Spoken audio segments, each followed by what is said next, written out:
Hey everybody, this is Al Johnson from the Al Johnson Show, and I thought I would come up here today and give you guys my ranking of the MCU Tom Holland Spider-Man movies from least best to best. Because in my honest opinion, there is no worse Tom Holland Spider-Man movie because honestly, all four have been nothing but bangers. But there has to be a least best option, which is what I'm gonna go for this video. But also, if you guys are ready to see me doing my coverage this week of talking about nothing but Spider-Man Brand New Day, make sure y'all do the following. Make sure you like, comment, share, subscribe, and click the notification bell whenever new videos are released. With that said, let's begin ranking. In the least best category will be Spider-Man Far From Home. Now look, like I said, solid banger, especially coming out after Avengers Endgame. The problems I have with this movie are not really tenfold, but they're still prevalent. First off, weird that Tony Stark is able to give his tech to a high school student he didn't really know for that long and was gone for 5 years instead of giving it to Rhodey or Pepper, the two likely people that would have somewhat done better with it than what Peter would have done. But also, y'all remember that scene in a movie where the undercover Shield agent was all like, Peter Parker, take off your clothes. Yes, it was all funny and stuff, and weird that what's his name, Brad or Paul, whatever that student's name is, try to catch Peter in the act, but still, Peter Parker, take off your clothes. Yeah, ma'am, that's a high school minor. uh, yeah. Also, number three, why would Peter, after discovering, oh wow, this Mysterio guy, he's much better at handling this than I could have been. Why would you give that up to him even though he could be manipulating you? And then after the fact realize, oh wait, I made a mistake. Like, what? Huh? But also, in my personal opinion, while Kobe Smulders and Samuel Jackson gave nice performances in this movie, it was weird that Nick Fury and Maria Hill were kind of acting out of character. Thanks to it being that, oh, it's actually the scrolls in disguise. Odd. And yeah, you could also say that Jake Gyllenhaal, being a former Stark employee, along with his Team Mysterio people, to go after Spider-Man, it's like, wow, another Stark, ex-Stark employee going after Spider-Man, all that. You could call that a nitpick if you want to.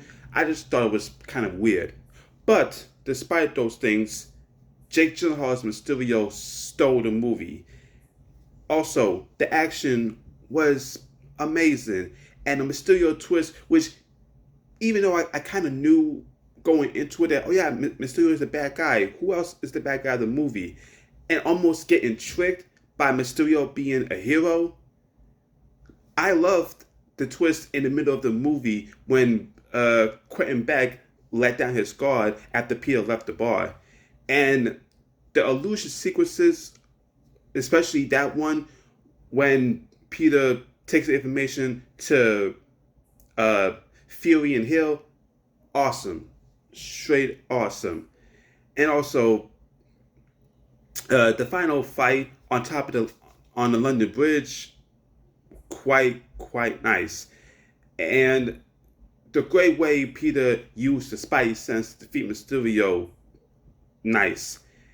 And even though it was also kind of weird, he had developed strong feelings for MJ when she was just a face in the crowd in Homecoming and was gone for 5 years. And then at the start of Far From Home, decided, I'm going to go on this school trip to tell MJ I like her. It's like, okay, kind of odd, but cool that we finally got it. The chemistry with Peter and MJ in this astounding. And also the mid credit scene when Mysterio outed Peter's identity thanks to the help of the returning J.K. Simmons as J. Jonah Jameson. So for me, while this is the least best, it's still a solid banger in my personal opinion in Far From Home. Number 3 is going to be Homecoming. Again, kind of going on the negatives, kind of weird. You had Vulture kind of be somebody that was burnt by Stark and all of that. And also kind of in a weird way, the first act of Homecoming was kind of boring. It was still fun to watch, but it was kind of boring. Almost in the same way Far From Home was kind of boring in the first act. And also for Homecoming, movie was kind of a bit too high school-ish for my liking, even though it was cool to see actually a high school Peter Parker in this route. I just kind of thought it was like too much for me. A little bit. For a little bit. But also, once the twist happens with Vulture being Liz's dad, and especially that car ride scene where, thanks to the traffic lights, Vulture is piecing together, this kid is Spider-Man. He's messing with my business and all that stuff. And the action was quite solid. And also, perfect use of Tony Stark Iron Man. He wasn't in it a lot, but he was there when stuff mattered the most. Especially the scene where he confronts Peter for like a line about what he was doing and taking the suit. If you're nothing without the suit, you shouldn't have it. And just great stuff. I mean, in my personal opinion, Homecoming is an underrated movie.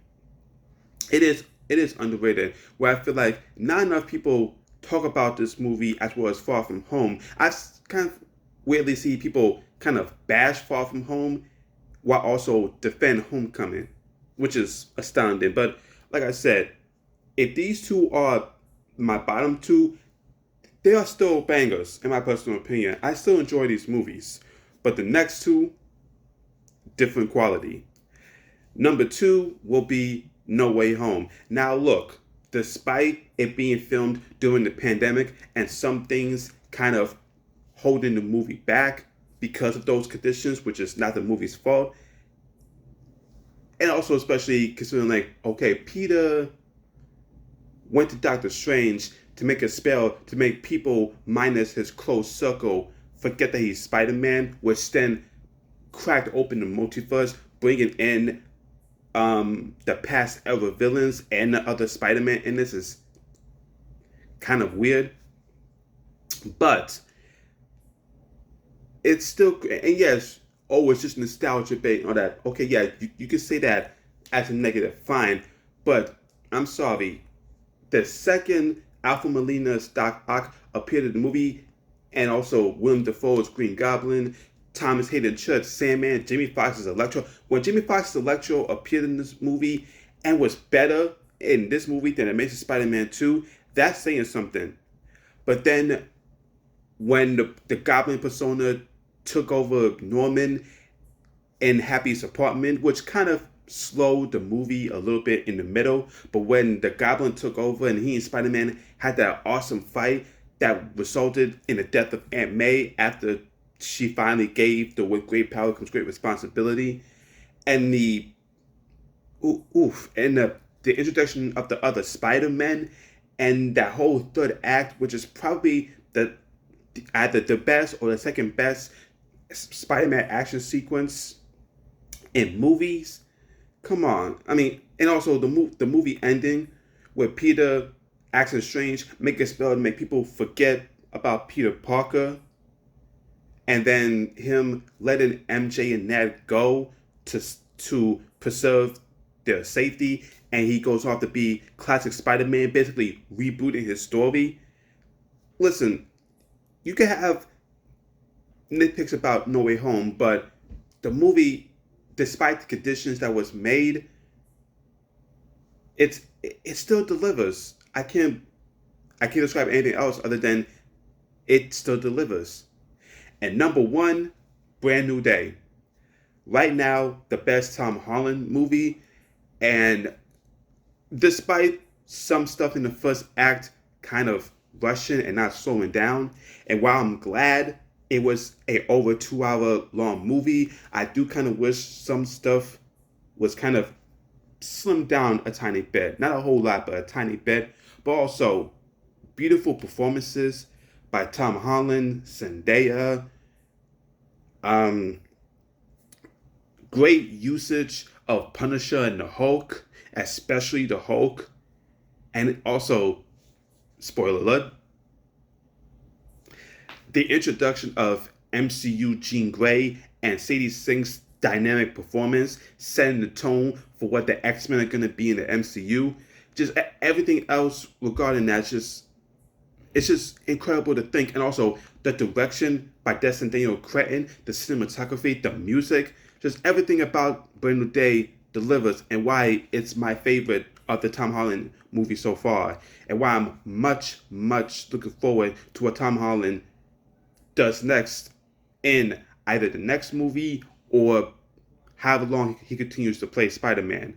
So overall, guys, that's my ranking of the MCU Spider-Man movies.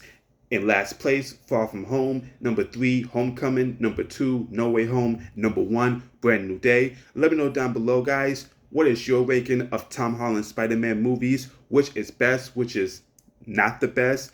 Thank you all for watching, and as always, I've been Al Johnson, and I'm Spider-Man.